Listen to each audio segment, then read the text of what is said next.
এই ভিডিও করার সময় আমি জানতাম না যে এটাই আমার ছোটো ঘুঘু পাখির শেষ ভিডিও। এরপর এটা হারিয়ে যাবে। কী হয়েছে, আমার নানু বাসায় তো দরকারি কাজের জন্য 2-3 দিনের জন্য গিয়েছিলাম।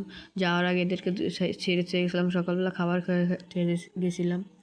তারপর আমার আব্বু আমার কবুতরকে খাবার দিত। আমি মনে করছি কবুতর খাবার থেকে এটা খেয়ে খাঁচায় ঢুকে যাবে। 2 দিন ছিল বাসায় তরুণটা। তারপর আব্বু বলে একটা করে দেখি না। তারপর আমি অনেক টেনশন করি। তারপর 3 দিনের দিন চলে আসি আমি বাসায়। এসে দেখি আমার বড় কুকুরটা আসার সাথে সাথে আমার কাঁধে চলে আসে, আর ছোটোটা অনেক খোঁজাখুঁজিও করে পাইনি। আমি হলো ঘুঘু আনছি, চলে গেলে চলে যাবে আর থাকলে থাকবে, আমি কোনো আটকে রাখবো না। কিন্তু অনেক খোঁজাখুঁজির পরও পাই নাইকা। তারপর বড়টাকে খাবার দিলাম, বড়টা খেয়ে খাঁচায় ঢুকে গেল, কিন্তু ছোটোটা পাই না। ছোটোটা উড়াল পারতো মোটামুটি, কিন্তু খাবার খেতে পারতো না। মনে হয় চলে গেছে, না হলে কোনো কুকুর বিড়ালে ধরে নিয়ে গেছে, এরকমই কিছু হবে। কিন্তু এটার জন্য আমার অনেক খারাপ লাগছে।